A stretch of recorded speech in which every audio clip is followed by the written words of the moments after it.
Hello दोस्तों, कहानी संग्रह चैनल में आपका स्वागत है। आज की कहानी का शीर्षक जूं और खटमल की कहानी। यह कहानी कई वर्ष पुरानी है। उस समय दक्षिण भारत में एक राजा राज किया करता था।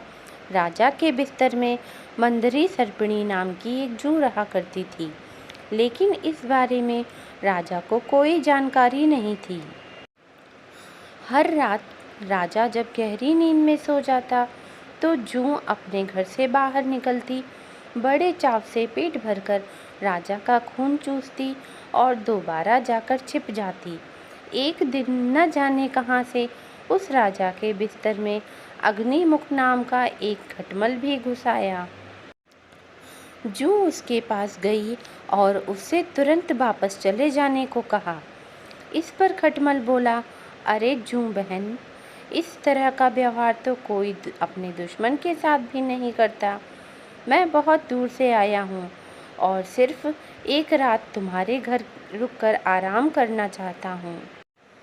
कृपया मुझे यहाँ रुकने दो। खटमल की बातें सुनकर जूं का दिल पिघल गया। उसने कहा, ठीक है, तुम यहाँ रुक सकते हो, लेकिन तुम्हारे कारण राजा को कोई परेशानी नहीं होनी चाहिए। तुम राजा के आसपास भी नहीं जाओगे। जूं बहन, मैं बहुत दूर से आया हूँ और बहुत भूखा हूँ। वैसे भी हर रोज़ कहाँ राजा का मीठा खून पीने का मौका मिलता है। कृपया मुझे आज रात राजा के खून का स्वाद चखने का मौका दे दो। खटमल ने विनती करते हुए कहा। जूं खटमल की बातों में आ गई और उसने राजा का खून चूसने की इजाज़त दे दी।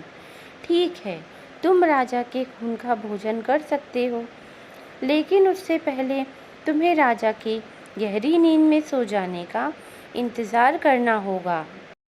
जब तक राजा पूरी तरह से सो नहीं जाता, तब तक तुम उसे नहीं काट सकते। जूं ने कहा।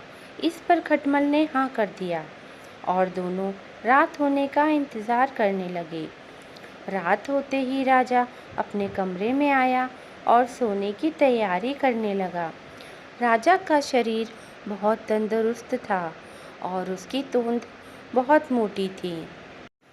यह देखकर खटमल के मुंह में पानी आ गया। जैसे ही राजा बिस्तर पर आकर लेटा, खटमल ने ना आव देखा ना ताव और सीधे जाकर राजा की मोटी तोंद पर जोर से काट लिया और फिर दौड़कर पलंग के नीचे छिप गया। राजा दर्द के मारे चीख उठा और तुरंत अपने सिपाहियों को कमरे में बुला लिया। राजा ने सिपाहियों को आदेश दिया, सिपाहियों, इस बिस्तर में जरूर कोई खटमल या जूं है। उसे तुरंत ढूंढो और मार डालो। राजा के सिपाहियों ने बिस्तर पर ढूंढना शुरू किया तो उन्हें बिस्तर में छिपी जूं मिल गई। उन्होंने तुरंत उस जूं को मार डाला और खटमल बच निकला। इस प्रकार खटमल की गलती के कारण बेचारी जूं मारी गई। कहानी से सीख। दोस्तों, इस कहानी से हमें यह सीख मिलती है कि हमें आंखें बंद करके किसी अजनबी पर भरोसा नहीं करना चाहिए।